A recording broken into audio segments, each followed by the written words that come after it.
दिवंगत पंचायत शिक्षाकर्मी संघ ने अनुकंपा नियुक्ति की मांग को लेकर प्रदर्शन किया।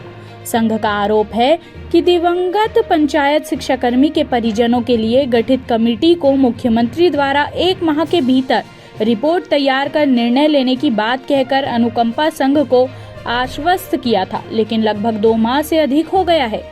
आज तक कमेटी द्वारा अनुकंपा संघ के पक्ष पर कोई सकारात्मक निर्णय नहीं आया है।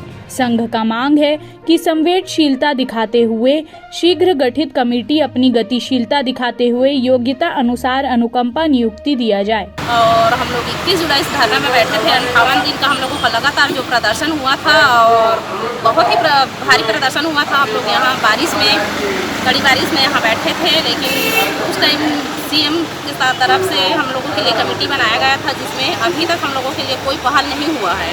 और हम लोग बार बार जाकर जो वरिष्ठ अधिकारी है उनसे जानकारी लेने चाहें, लेकिन उन लोग हमारे लिए कोई भी निर्णय नहीं लाए हैं। इसलिए फिर से अनुकंपा संघ धरना में बैठ गए हैं। और अगर कुछ होता है हम लोगों को इतनी ठंड के मौसम में, तो इसकी जवाबदारी सिर्फ शासन और प्रशासन की होगी। अनुकंपा नियुक्ति के लिए सर हम 21 जुलाई से 58 दिन संघर्ष किए और संघर्ष करने के बाद एक कमेटी का गठन हुआ, मुख्यमंत्री के द्वारा वरिष्ठ अधिकारियों का गठन हुआ।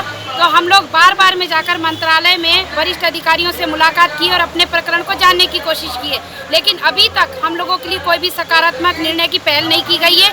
इसलिए फिर से दिवंगत पंचायत शिक्षक अनुकंपा संघ फिर से धरना देने के लिए बाध्य हो गए और हम 6 दिसंबर से फिर से धरना स्थल पे आके अपनी मांग को लेकर अनुकंपा नियुक्ति का निराकरण करने के लिए यहाँ पर बैठे हुए हैं। अगर हमारी मांग पूरी नहीं की गई तो फिर से अनुकंपा संघ आंदोलन के लिए खड़ा है। और पहले तो हम आंदोलन इस तरह से करे थे कि हम लोग प्रदर्शन करे थे, लेकिन अब हमारा जो आंदोलन रहेगा वो प्रदर्शन नहीं रहेगा। अगर हमारी मांग पूरी नहीं हुई तो यहाँ से एक एक करके हम सब बहनों की लाश घर तक जाएगी और इसकी जिम्मेदारी शासन प्रशासन की होगी।